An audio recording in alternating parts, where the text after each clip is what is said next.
नमस्कार, स्वागत है आपका हमारे YouTube चैनल बुक्स फंडा में। आज हम लज्जा उपन्यास भाग 3 आपके सामने प्रस्तुत करते हैं। तो चलिए शुरुआत करते हैं लज्जा उपन्यास भाग 3। तय हुआ फैजुल के फूलपुर वाले गांव के मकान में किरणमयी को रखकर शरीफ बबलू फैजुल के साथ नालिताबाड़ी की तरफ चल देंगे, लेकिन पाकिस्तानी सैनिकों के हाथों पकड़े गए। ताला खरीदने के लिए निकले थे। चरपाड़ा मोड़ में कोई ताला मिलता है या नहीं, यदि मिल जाता है तो घर पर ताला लगाकर रात के अंधेरे में भैंसा गाड़ी में चढ़ बैठेंगे। उत्तेजना और आवेग से उनका दिल बैठा जा रहा है। शहर शमशान की तरह सुनसान है। एक दो दुकानों का दरवाजा आधा खुला हुआ है। अचानक हॉल्ट कहकर उन्हें रोक लिया गया। वे 3 हैं। एक के पीछे से कॉलर खींचकर कहा, क्या नाम है? सुधा में क्या नाम बोले? सोच ही रहे थे, उन्हें याद आया। किरणमयी ने कहा, उससे पड़ोसियों ने कहा था कि जिंदा रहने के लिए नाम बदलना होगा, फातिमा अख्तर जैसा कुछ नाम रखना होगा। सुधामय ने सोचा, उनका हिंदू नाम अवश्य ही इस वक्त निरापद नहीं है। वे भूल गए अपना नाम, माता पिता का नाम, अपना नाम, पिता का नाम सुकुमार दत्त, दादा का नाम ज्योतिर्मय दत्त। सुधामय खुद का कंठ स्वर सुनकर खुद ही चौंक गए जब उनके कंठ से खुद ब खुद अपना नाम निकला, सिराजुद्दीन हुसैन। नाम सुनकर एक ने भारी भरकम आवाज से गुर्रा कर कहा, लुंगी खोलो। सुधामय ने लुंगी नहीं खोली, वह खुद ही उनकी लुंगी उतार लिए थे।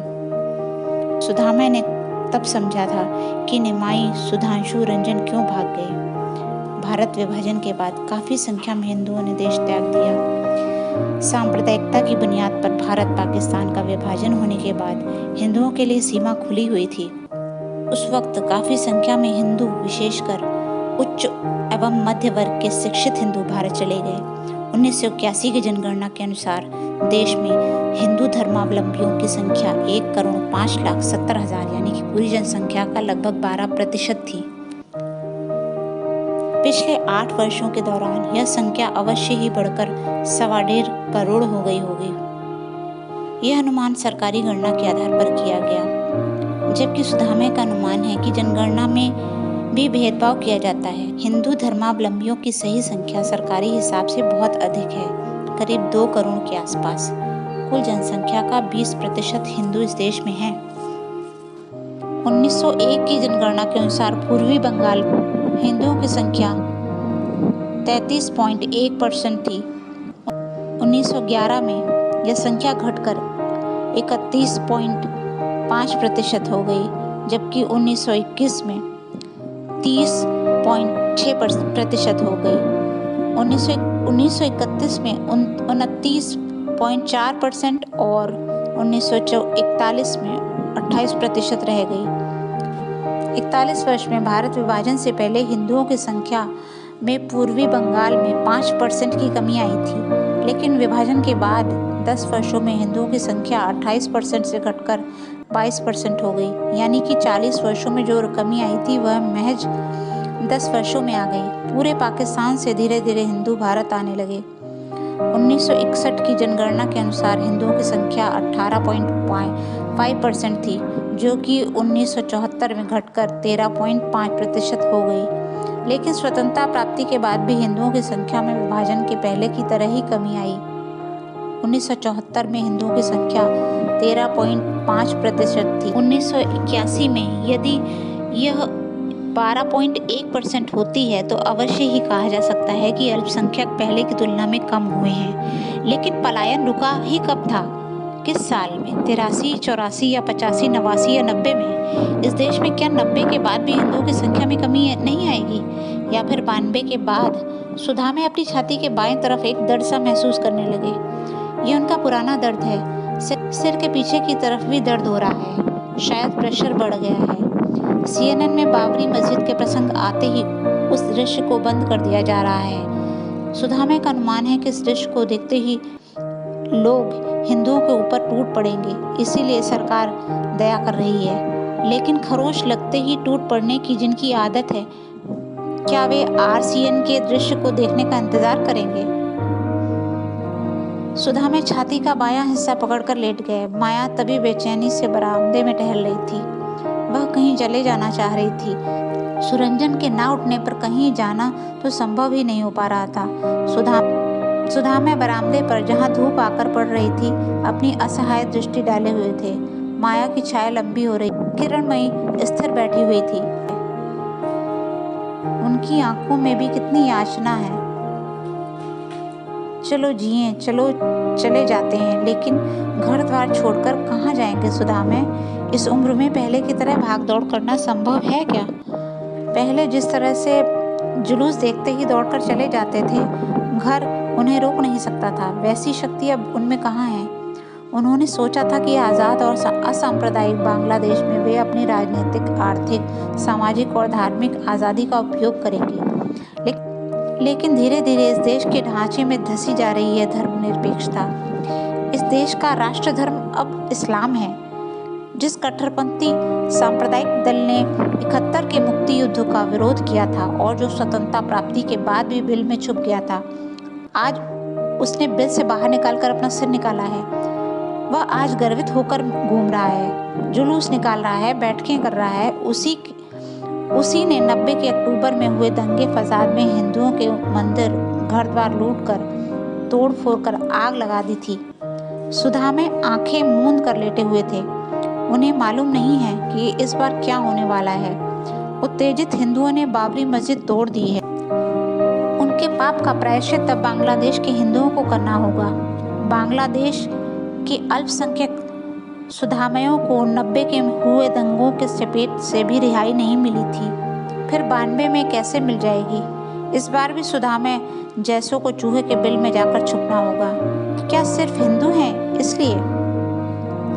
हिंदुओं ने भारत में मस्जिद तोड़ी है, इसकी भरपाई सुधामय क्यों करेंगे? वे फिर बरामदे में पड़ रही माया की छाया को देखने लगे। छाया हिल रही है, कहीं और स्थिर नहीं रुकती। छाया हिलते हिलते अचानक अदृश्य हो गई। माया पिता के कमरे में घुसी। उसके श्यामल माधवी चेहरे पर बूंद बूंद पसीने की लकीरें उभर रही थीं। माया ने झल्ला कर कहा, तो फिर तुम लोग यहीं पड़े रहो, मैं जा रही हूँ। किरणमयी ने डांट कर पूछा, कहाँ जाओगी? माया जल्दी जल्दी बाल झाड़कर बोली, पारुल के घर। तुम्हें यदि जीने की इच्छा नहीं है तो फिर मैं क्या कर सकती हूँ? लगता है भैया भी कहीं नहीं जाएंगे। चेहरे पर उत्कंठा का भाव लिए सुधामय ने पूछा, और अपनी नीलांजना दत्त नाम का क्या करोगी? तुरंत उन्हें अपना सिराजुद्दीन नाम याद आया।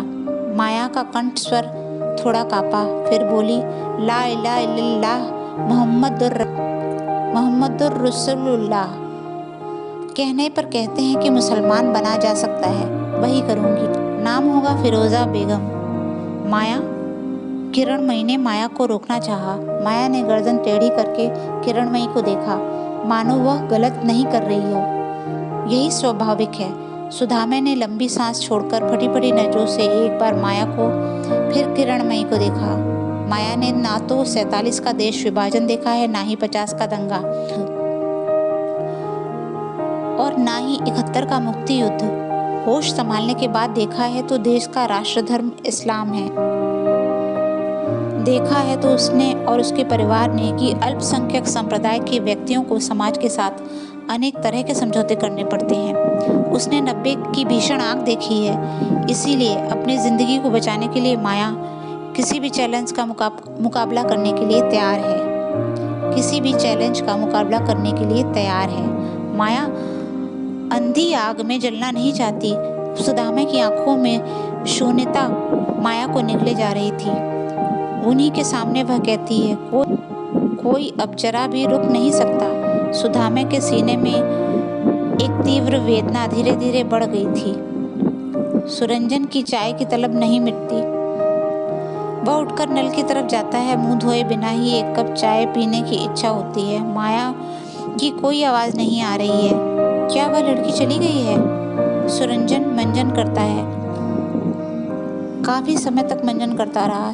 घर में एक अजीब सा गंभीर माहौल है, मानो अभी अभी कोई मरने वाला है। अभी तुरंत बिजली गिरने वाली है और सभी अपनी अपनी मौत की प्रतीक्षा कर रहे हैं। सुरंजन चाय की तलब लिए हुए सुदामे के कमरे में जाता है। बिस्तर पर पैर चढ़ाकर आराम से बैठता है। माया कहाँ है? सुरंजन के सवाल का किसी ने जवाब नहीं दिया। किरणमयी खिड़की के सामने उदास बैठी हुई थी। वह कुछ न कहकर भी चुपचाप उठकर रसोई में चली गई। सुदामे छज्जे की ओर भाव विहीन दृष्टि से देखे जा रहे थे। आंख मूंद कर करवट बदलकर लेट गए। संभवतः कोई उन्हें ये खबर देने की जरूरत महसूस नहीं कर रहा है। बस समझता है कि वह ठीक ढंग से अपने कर्तव्य का पालन नहीं कर रहा है जो उसे करना चाहिए था, अर्थात परिवार के सभी सदस्यों को लेकर कहीं भाग जाना चाहिए था। वह ऐसा नहीं कर पा रहा है या फिर ऐसा करने की इच्छा ही नहीं है। सुरंजन जानता है कि माया जहांगीर नाम के एक लड़के से प्यार करती है। मौका मिलते ही वह उसके पास मिलने जाएगी। जब एक बार घर से निकली है तो फिर चिंता किस बात की है। दंगा शुरू होने पर हिंदू परिवारों का हालचाल पूछना मुसलमानों का एक तरह का फैशन है। यह फैशन अवश्य ही जहांगीर भी करेगा और माया उससे धन्य हो जाएगी। माया ने यदि किसी दिन जहांगीर से शादी कर ली तो माया से 2 क्लास आगे बढ़ता है। सुरंजन को संदेह है कि जहांगीर अंततः माया से शादी नहीं करेगा। सुरंजन खुद भुक्तभोगी है, इसीलिए समझ सकता है।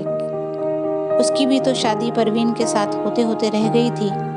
परवीन ने कहा था तुम मुसलमान बन जाओ। सुरंजन का कहना था कि धर्म बदलने की क्या आवश्यकता है, इससे तो अच्छा है कि हम दोनों अपना अपना धर्म मानेंगे। यह प्रस्ताव परवीन के परिवार वालों को नहीं जचा। उन लोगों ने एक बिजनेसमैन के साथ परवीन की शादी तय कर दी। परवीन विरोध होकर शादी के मंडप में चली गई। सुरंजन उदास नजरों से एक टुकड़ा बरामदे की तरफ देखता रहा। किराए का मकान है, ना आंगन है, ना टहलने और दौड़ने के लिए मिट्टी। किरणमयी चाय का प्याला लिए हुए कमरे में आती है। माँ के हाथ से चाय का प्याला लेते हुए सुरंजन ने इस तरह से कहा, दिसंबर आ गया है लेकिन सर्दी नहीं पड़ी। बचपन में जाड़े की सुबह में खजूर का रस पिया करते थे, मानो कुछ हुआ ही नहीं हो। किरणमयी ने लंबी सांस छोड़ते हुए कहा, किराए का मकान है, यहाँ खजूर का रस कहाँ मिलेगा? अपने ही हाथों लगाए पेड़ पौधों वाला मकान तो पानी के भाव बेच आई। हमारा आज का वीडियो आपको कैसा लगा हमें हमारे कमेंट सेक्शन में ज़रूर बताएं। और हाँ, यदि पसंद आया तो इसे लाइक, शेयर और सब्सक्राइब करना बिल्कुल ना भूलें। Thank you very much.